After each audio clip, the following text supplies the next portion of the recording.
¿Alguna vez te has preguntado cómo es que el buscador encuentra lo que tú quieres encontrar? ¿Realmente cómo lo hace? Pues vamos a remontarnos al año 1991, donde surgió por primera vez el término World Wide, lo que es conocido como www. Dentro de ella encontramos lo que es la web sintáctica. La web sintáctica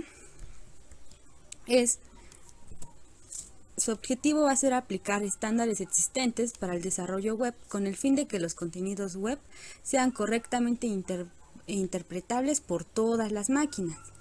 Sin embargo, aquí viene un ejemplo para ver la definición correcta de web sintáctica. Vuelos a Praga para mañana por la mañana. Vemos que en el buscador sintáctico te encuentra Praga, te encuentra vuelos y te encuentra mañana, pero en ningún momento te está encontrando la frase completa. Esto sucede porque web sintáctica viene de sintáctico, que proviene de la palabra sintaxis. Sintaxis es la parte de la gramática que enseña a coordinar y unir las palabras para formar oraciones y expresar conceptos. Sí, pues básicamente la web sintáctica va a ser quien va a coordinar elementos y expresar conceptos. Es decir, palabras y más palabras es lo único que va a leer este buscador. Pero en esto surge lo que es la web semántica, que viene a remodelar todo lo de la web sintáctica. La web semántica, quien el fundador fue Tim Berners-Lee, se define como extensión de la web actual en la que se proporciona la información con un significado bien definido y se mejora en que las máquinas y las personas trabajan en cooperación. ¿Entendiste este término? ¿No? Pues vamos a ello. Dentro de la web semántica se encuentran 3 puntos fundamentales: la semántica, los metadatos y las ontologías. La semántica es lo que va a permitir a los servidores y navegadores mostrar información al usuario basada en su contenido y no en su estructura. Los metadatos son aquellos datos que tienen mucho más datos. ¿Cómo es esto? Un ejemplo claro es un bote de mayonesa, como lo vemos aquí. La etiqueta va a ser un metadato, porque dentro de este metadato vamos a encontrar más datos, como es el nombre del producto, la lista de ingredientes, su peso, sus instrucciones, su identificación de la empresa, etc. Ahora, las ontologías. Las ontologías se van a definir como una especificación explícita y formal de una conceptualización compartida. Es explícita porque va a definir los conceptos, propiedades, relaciones, funciones, axiomas y restricciones que los componen. Es formal porque es legible e interpretable por las máquinas. Estos 3 puntos fundamentales basan a lo que es la web semántica. ¿Los entendiste? Pues ahora vamos a ver lo que son sus capas que tiene la web semántica. Son todas estas, sí. Pero no te asustes, te las voy a explicar a continuación. XML. XML es el lenguaje de marcado extensible o lenguaje de marcas extensible. Este va a permitir definir lenguajes de marcas que van a ser desarrollados por lo que es el W3C, es decir, va a almacenar datos en forma legible. Aquí tenemos un ejemplo de un pequeño código en XML, pero para ello también existe lo que es XML esquema. Aquí viene un pedazo de código. Esto es muy interesante porque es un lenguaje para definir la estructura de los documentos XML. Inicia con la primera línea que abre el XML. La segunda abre el XML esquema. Dentro de ella vamos a encontrar la XML y este prefijo. Este prefijo, fíjense bien cómo se llama, XSD, y va a ser igual a un URI. ¿Pero qué es un URI? Un URI es un identificador de recursos uniforme. Es una cadena de caracteres que va a identificar los recursos de una red de forma unívoca. Aquí tenemos el ejemplo del URI. El URI va a ser toda esta línea. Teniendo en cuenta que el XSD va a ser el esquema, va a indicar todos los elementos y los atributos que van a estar dentro del libro. Los vamos a llamar título, autores, editorial y precio. Todos estos van a pertenecer al esquema XSD. XSD va a pertenecer o va a ser igual a lo que es el URI que tenemos en esta línea. Bien, pues ya que entendiste este término, vamos a lo que es RDF. RDF es el marco de descripción de recursos. Es más bien dicho solamente un modelo de datos para metadatos. Este también cuenta con un RDF esquema, que a continuación te voy a explicar un grafo que describe a Eric Miller. Eric Miller es una persona. Este grafo viene basado con URIs. Los URIs ya te mencioné qué son. Viene aquí, Eric Miller es una persona, te redirige al URI, que es una persona, te redirige a su nombre, que aquí tenemos completo su nombre, Eric Miller, te redirige a un mailbox, que es un mail, y te redirige a qué título tiene esta persona. En sí coincidimos que es el doctor Eric Miller a través de todo este metadato que contiene este grafo. Ahora vamos a hablar de OWL. OWL es el acrónimo de inglés, que aquí lo vemos, un lenguaje de marcado para publicar y compartir datos usando las ontologías. Aquí vemos el símbolo de OWL. ¿Qué? Pues sí, a continuación te voy a explicar qué es lo que usa OWL en la World Wide Web. Pues sí, son tres variantes: OWL Lite, OWL Full y OWLDL. OWL Lite va a ser aquella para usuarios que necesitan principalmente una clasificación jerárquica y restricciones simples. Ahora, OWLDL va a ser o está diseñado para aquellos usuarios que quieren la máxima expresividad conservando completitud computacional, es decir, garantiza que todas las conclusiones sean computables y va a tener lo que es resolubilidad. Todos los cálculos se van a resolver en un tiempo finito. Un claro ejemplo aquí.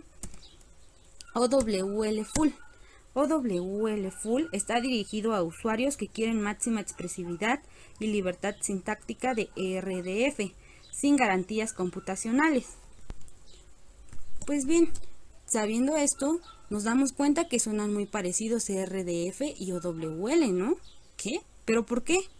Pues bien, no olvides que yo te dije que RDF va a definir cómo escribir las cosas, mientras que OWL va a definir qué cosa escribir. Teniendo en cuenta estas dos diferencias, vamos a continuación con SparkQL. SparkQL se trata de un lenguaje estandarizado para la consulta de grafos RDF. Dentro de ellos se encuentra Wikidata, que es muy famoso. Vamos con unos ejemplos a continuación.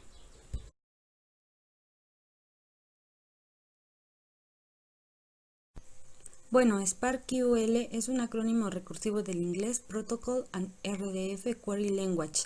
Se trata de un lenguaje estandarizado para la consulta de grafos RDF.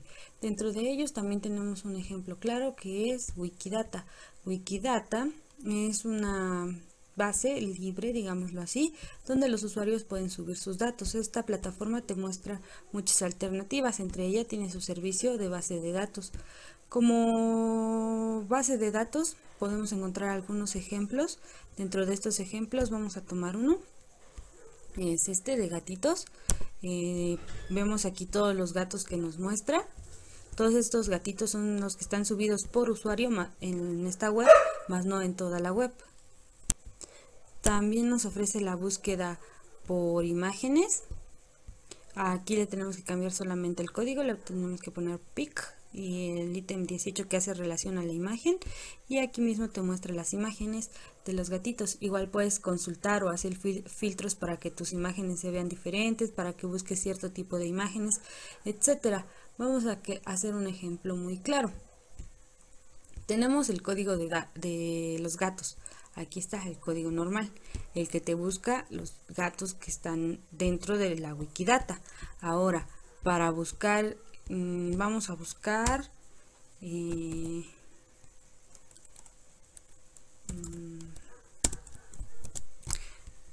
este ítem hace relación a los gatos, ok. WDT P509 hace relación a la causa de muerte. Yo quiero saber la causa de muerte de un gato, pero de este gato quiero saber su causa de muerte. ¿De qué? De un accidente de tráfico. Copio, pego y vamos a ver. Estos son los gatitos que han muerto por un accidente de tráfico. La diferencia entre esta web es que me está ofreciendo estos datos de manera semántica, me está ofreciendo lo que yo le estoy pidiendo. Sin embargo, si yo busco en Google así normal, le pongo muertes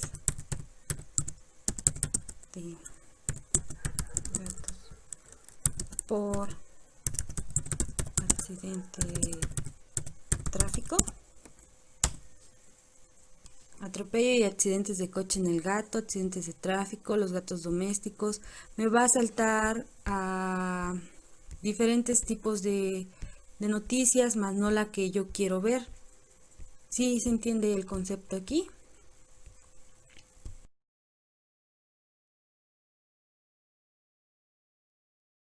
Un ejemplo de una ontología en la aplicación Protege es el siguiente. Dentro de clases vamos a crear las siguientes clases. Vamos a crear de un hospital. En ese hospital hay pacientes. Encontramos también en el mismo nivel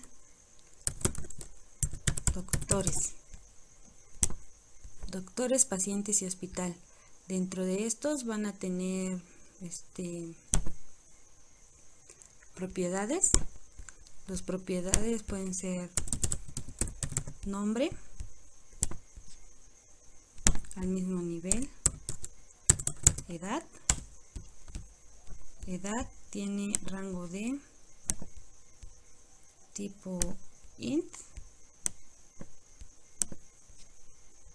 nombre, rango, tipo string, le damos a aceptar y nos vamos al object propiedades del objeto. Aquí vamos a encontrar es paciente B,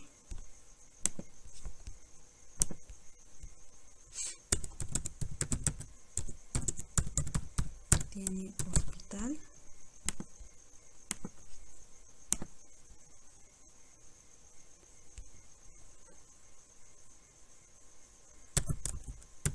tiene pacientes. Ok, en tiene pacientes vamos a poner como dominio. ¿Quién tiene pacientes? Pues tienen pacientes el hospital.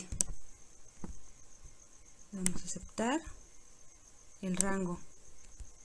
¿Quién es el rango? Pues estamos hablando de los pacientes. Su inverso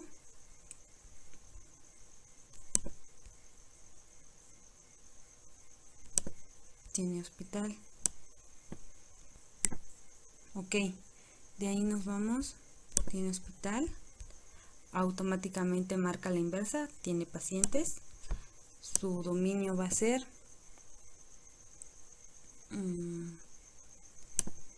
tiene hospital, su dominio son pacientes.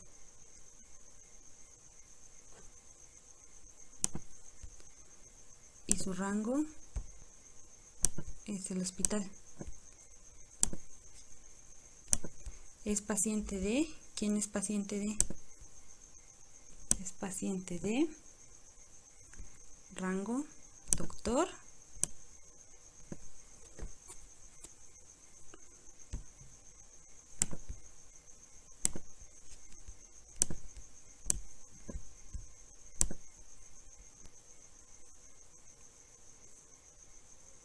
Teniendo esto nos vamos a lo que es individuals.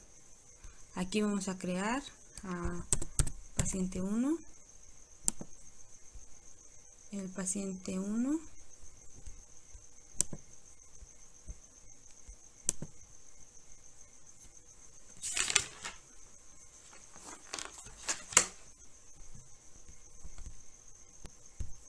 a este paciente 1 es de tipo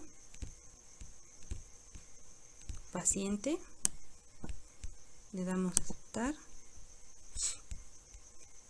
Sus propiedades son edad, tiene 22, es de tipo int. Le damos a aceptar.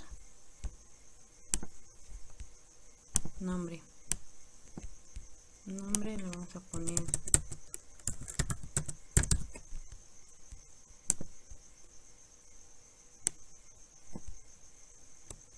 Santiago, el tipo string. Le damos a aceptar. Así nos vamos creando los pacientes. Paciente 1 tiene nombre de Santiago, tipo string, edad 15, tipo int. Paciente 2, edad 45, nombre Víctor. Igual con los doctores hacemos lo mismo, su edad, su nombre, y con el siguiente doctor su nombre, su edad. Bien, ahora vamos a ver su asociación que le vamos a dar a cada uno de ellos. Aquí a lo que sería paciente 1 vamos a agregarle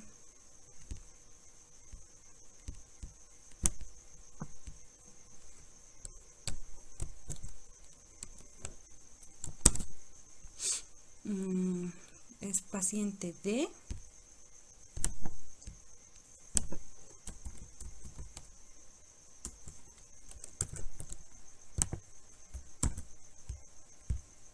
Y aquí el nombre del doc 1. Paciente 2.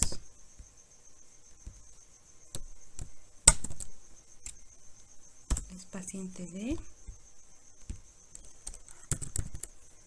Doc 2. Y así sucesivamente. Y pues básicamente así es como se vería nuestra ontología. Y si vemos cada ontología que le ponemos a cada clase o paciente creado, se redirige con su URI, como ya lo habíamos mencionado antes. Todos estos conceptos ya los vimos, y así es como se crea una ontología finalmente.